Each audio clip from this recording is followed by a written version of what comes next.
நமது ஆண்டவரும் இரட்சகருமாய் இயேசு கிறிஸ்துவின் வெளியேறப்பெற்ற நாமத்திலே கர்த்தருடைய பிள்ளைகள் அனைவருக்கும் அன்பின் வாழ்த்துக்களை கூறி இன்றைய தியானத்திற்கு உங்களை அன்போடு அழைக்கிறோம். இன்றைய தியான பகுதி பரிசுத்த லூக்கா எழுதின சுவிசேஷம் 10ஆம் அதிகாரம் 17 முதல் 28 வசனங்கள். தியான வசனம் பரிசுத்த லூக்கா 10ஆம் அதிகாரம் 25ஆம் வசனம். லூக்கா 10:25. அப்பொழுது நியாயசாஸ்திரி ஒருவன் எழுந்திருந்து அவரை சோதிக்கும்படி, போதகரே, நித்திய ஜீவனை சுதந்தரித்துக் கொள்ளும்படிக்கு நான் என்ன செய்ய வேண்டும் என்று கேட்டான். போதகரே, நித்திய ஜீவனை சுதந்தரித்துக் கொள்ளும்படி நான் என்ன செய்ய வேண்டும்? அருமையான சகோதரனே, சகோதரியே, இது ஒரு நல்ல கேள்வி. இதை கேட்டவன் ஒரு சாதாரண மனிதன் அல்ல. அவன் ஒரு நியாயசாஸ்திரி.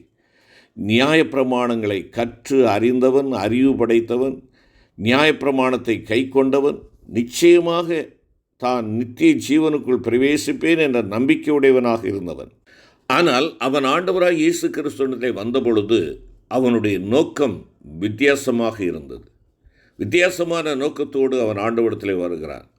வசனம் 25 அவரை சோதிக்கும்படி என்றும், 29வது வசனத்திலே தன்னை நீதிமான் என்று காண்பிக்க மனதாய் இருந்தான் என்பதாகவும் கூறப்பட்டுள்ளது. ஆண்டவராய் இயேசு கிறிஸ்து அவனுடைய அறிவுக்கு மேலான அறிவுடையவர் என்பதையும், அவன் தன்னை நீதிமான் என்று எண்ணுவது அவனுடைய அநீதி என்பதையும் ஆண்டவராய் இயேசு கிறிஸ்து விளக்கி காண்பிக்கிறார். இந்த நாளிலே நாம் தியானிக்கின்ற ஒரு பொருள் நித்திய ஜீவனை சுதந்தரிப்பது. நித்திய ஜீவனை சுதந்தரித்தல். ஆண்டவராய் இயேசு கிறிஸ்துவின் காலத்தில் 4 விதமான மார்க்க அனுசாரங்கள் இருந்தன. ஒன்று யூத மார்க்கம், அதாவது யெகோவாவை வணங்குகிறவர்கள். 2வது ஞான மார்க்கம், கிரேக்க தத்துவ ஞான வழி அறிவால் தேவனை அடைவது என்பது இந்த ஞான மார்க்கம். 3வதாக ரோம மார்க்கம். இது ராயர் வணக்கம், இல்லையென்றால் அரசனே கடவுள் என்கின்றதான ஒரு சிந்தை உள்ள ஒரு மார்க்கம். 4வதாக அஞ்ஞான வணக்கம் அல்லது பேய் வணக்கம் என்று சொல்லலாம். இவைகளில் யூத மார்க்கமும் ஞான மார்க்கமும் இம்மைக்கு பின்பாக அனுபவிக்கும் இன்பத்தையும், மற்ற 2 மார்க்கங்களும் இந்த உலகத்தில் அனுபவிக்கும் சந்தோஷத்தையும் குறிப்பிடுகிறது. நியாய சாஸ்திரி மறுமையில் அனுபவிக்கும் இன்பத்தை பற்றிய அறிவும் அதற்கு ஏற்றவாறு ஜீவிக்க தகுந்த முயற்சியும் உடையவன். இவன் இயேசு கிறிஸ்துவின் அறிவு எவ்வாறு இருக்கிறது என அறியவும், தன்னை ஒரு நீதிமான் என காண்பிக்க வேண்டும் என்றும் கர்த்தராகிய இயேசு கிறிஸ்துவிடத்திலே அவன் ஓடி வந்து சம்பாஷிக்கிறான் என்று சொல்லி பார்க்கிறோம். இதில் ஆண்டவராய் இயேசு கிறிஸ்துவின் விளக்கம் வேறாக காணப்படுகிறது. கிரேக்க ஞானிகள் போதித்ததை பார்ப்போம் என்றால், ஒருவன் தத்துவ ஞானத்தை அடைந்து அதில் வளர வளர கடவுளை கண்டு கடவுளோடு கடவுளாக சேர்ந்து விடுகிறான். ஞானமற்றவன் கடவுளை காண முடியாது, நித்திய வாழ்வை பெறவும் முடியாது என்றனர். எனவே பரிசுத்த பவுலடிகளார் கொரிந்து சபைக்கு எழுதுகின்ற பொழுது, உலக ஞானம் தேவனுக்கு முன்பாக பைத்தியம் என்றும், மேலும் அறிவு இருமாப்பை உண்டாக்கும், அன்போ பக்தி விருத்தியை உண்டாக்கும் எனவும், அவரே தேவனால் நமக்கு ஞானமும் நீதியும் பரிசுத்தமும் மீட்புமானார் என தெளிவுபட கூறுகின்றார். ஆகவே கிரேக்க ஞானத்தில் நித்திய ஜீவன் இல்லை என்பதை நீங்கள் நான் உணர்ந்து கொள்ள வேண்டும். 2வதாக யூதர் மோசையினால் கொடுக்கப்பட்ட நியாயப்பிரமாணத்தை முக்கியப்படுத்தினார்கள். காலங்களில் அது விரிவாகி பாரம்பரிய கற்பனைகள், விதியும் விலக்கும் சேர்ந்து 613 விதிகள் கைக்கொள்ள வேண்டும் என கூறினார்கள். எனவே பலர் இதை கைக்கொள்ள முடியாமல் திகைத்து நின்றார்கள். நித்திய ஜீவனை அடைய முயற்சித்தும் அது அவர்களுக்கு கிட்டவில்லை. யூத நியாயப்பிரமாணமும் சுயமான புண்ணிய கிரியைகளும் நித்திய ஜீவனை சுதந்தரிப்பதில்லை. எனவே பவுல் ரோமாபுரிக் சபைக்கு எழுதுகின்ற பொழுது, அவர்கள் தேவ நீதியை அறியாமல் தங்கள் சுயநீதியை நிலைநிறுத்த தேடுகிறபடியால் தேவ நீதிக்கு கீழ்ப்படியாதிருக்கிறார்கள் என்பதாக ரோமர் 10ஆம் அதிகாரம் 3வது வசனத்திலே குறிப்பிடுகிறார். மேலும் பவுலடிகளார் கூறுகின்ற பொழுது, நியாயப்பிரமாணம் ஒருவனையும் நீதிமானாக்குகிறதில்லை என்பதாக குறிப்பிடுகிறார். 3வதாக ஆண்டவராய் இயேசு கிறிஸ்துவின் போதனை குறித்து நாம் பார்ப்போம் என்றால், தேவன் தம்முடைய ஒரே பேரான குமாரனை விசுவாசிக்கிறவன் எவனோ அவன் கெட்டுப்போகாமல் நித்திய ஜீவனை அடையும்படிக்கு அவரை தந்தருளி உளவாய் உலகத்தில் அன்பு கூர்ந்தார் என்பதாக வாசிக்கிறோம். ஆம், இங்கே கிறிஸ்துவை விசுவாசித்தல் சுய ஞானமும் சுய புண்ணிய கிரியையும் அல்ல. இயேசு கிறிஸ்துவின் மேல் வைக்கும் விசுவாசமே நித்திய ஜீவனுக்கு முதற்படியாகும் என்பதைத்தான் இங்கே நாம் பார்க்கிறோம். நிக்கோதேமுடன் ஆண்டவராய் இயேசு கிறிஸ்து சம்பாஷிக்கின்ற போது தேவனுடைய ஒரே பேரான குமாரனாய் இயேசு கிறிஸ்துவை விசுவாசிக்கிறவன் நித்திய ஜீவனை பெறுவான் என்பதாக குறிப்பிடுகிறார். பரிசுத்த பவுலடிகளார், கிருபையினாலே விசுவாசத்தை கொண்டு ரட்சிக்கப்பட்டீர்கள், இது உங்களால் உண்டானதல்ல, இது தேவனுடைய ஈவு என்பதாக குறிப்பிடுகிறார்.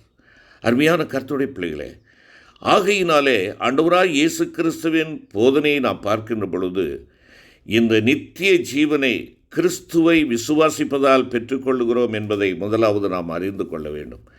ஆண்டவராய் இயேசு கிறிஸ்துவை விசுவாசிப்பதின் மூலமாகவே நித்திய ஜீவன் நமக்கு கிடைக்கிறது.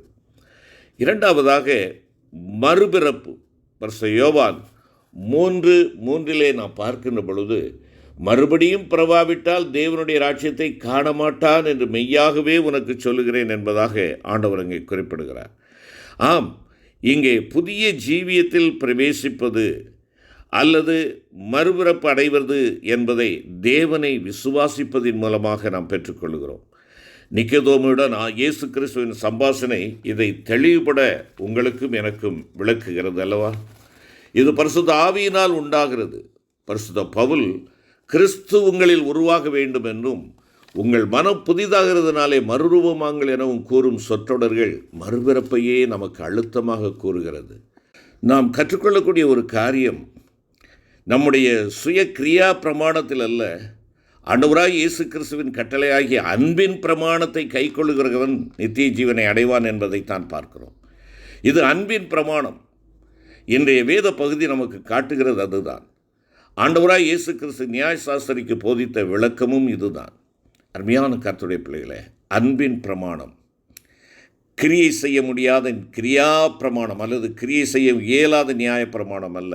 அன்பின் பிரமாணத்தை ஆண்டவர் உங்களுக்கும் எனக்கும் வைத்திருக்கிறார். நம்முடைய குறைகள் நமக்கு எடுத்து காண்பிக்கப்படுகின்ற பொழுது அவைகளை நிவர்த்தி செய்ய வேண்டும் என்பதை பரிசுத்த மார்க்கு 10:17 முதல் 22 உள்ள பகுதிகளை நாம் பார்க்கிறோம். கற்பனைகளை கை கொண்டவன் சிறந்த ஐஸ்வர்யவான். அவனிடம் இயேசு கிறிஸ்து, நீ போய் உனக்கு உண்டானவைகளை விற்று தரித்திரருக்கு கொடு என்றார். இவன் மனமடிந்து துக்கத்தோடே போய்விட்டான் என்பதாக வேதம் நமக்கு கற்றுக் கொடுக்கிறது. தன் பாவங்களை மறைக்கிறவன் வாழ்வடைய மாட்டான்.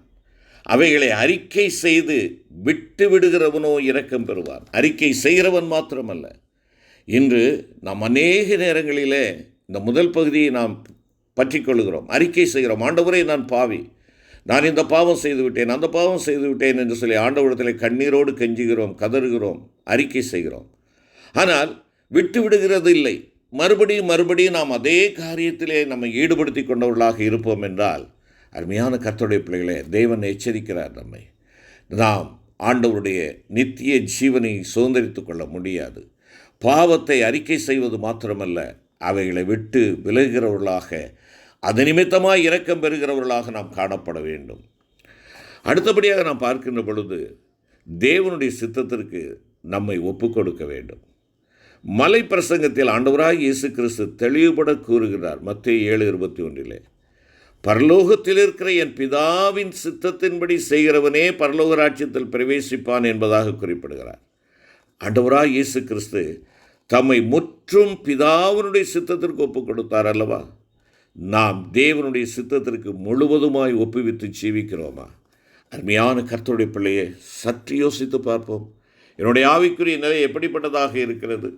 ஒரு சில பகுதிகளை விட்டுவிட்டு மீதி ஒரு சில பகுதிகளை எனக்கு பிரியமாக இருக்கிறது என்று சொல்லி எனக்காக ரிசர்வ் பண்ணி வைத்துக் கொள்ளுகிறேனோ? உன் வாழ்வின் எல்லா அறைகளையும் ஆண்டவர் ஆளுகை செய்யும்படியாக கொடுக்க வேண்டும். முழுமையுமாய் ஆண்டவருக்கு அர்ப்பணிக்க வேண்டும். அவர் முழுமையாய் தன்னை கொடுத்து உன்னை விலைக்கிரயமாக பெற்றுக்கொண்டாரே, உனக்காக தன்னுடைய ஜீவனை கொடுத்தாரே.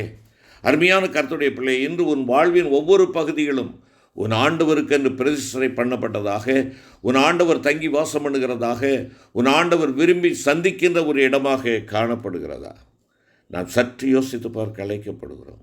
முற்றிலும் பரலோக ராஜ்யத்தில் பிரவேசிப்பதற்கு முற்றிலும் நாம் என்ன செய்ய வேண்டும்? அவருடைய சித்தத்திற்கு ஒப்புக் கொடுக்க வேண்டும். ஆண்டவராய் இயேசு கிறிஸ்து தம்மை முற்றிலுமாக பிதாவின் சித்தத்திற்கு ஒப்புக் கொடுத்தார் அல்லவா? நாம் தேவனுடைய சித்தத்திற்கு நம்மை ஒப்புக் கொடுத்திருக்கிறோமா? யோசித்து பார்ப்போம். நித்திய வாழ்வை பெற விரும்புகின்றோமே, நம்முடைய விசுவாச தன்மை எப்படிப்பட்டதாக இருக்கிறது? நம் உள்ளங்களிலே ஆண்டவராய் இயேசு கிறிஸ்து உருவாகி உள்ளாரா? கிறிஸ்துவின் அன்பு, அறம், சகோதர அன்பில் செயல்படுகின்றதா? காலங்களில் நம்முடைய குறைகளை எடுத்து காண்பிக்கப்படுகின்ற பொழுது நாம் உணர்ந்து நிவர்த்தி செய்கின்றோமா? தேவனுடைய சித்தத்திற்கே முற்றும் ஒப்புவித்து ஜீவிக்கின்றோமா? நித்திய ஜீவனை அடைய ஆசைப்படுவது போதாது, ஜீவியத்தை மாற்றி மனம் திரும்பி மறுபிறப்படைந்து முடிவு பரியந்தம் நிலைத்திருக்க வேண்டும். ஜெபிப்போம். அன்பின் தகப்பனே, நாங்கள் உம்முடைய சித்தத்திற்கு முழுவதுமாய் எங்களை ஒப்புக்கொடுத்து அழியாத நித்திய வாழ்வை பெற்றுக்கொள்ள எனக்கும் எங்களுக்கும் கிருபை தாரும். மீட்பர் இயேசு கிறிஸ்து மூலம் வேண்டிக் கொள்கிறோம் நல்ல பிதாவே. ஆமென்.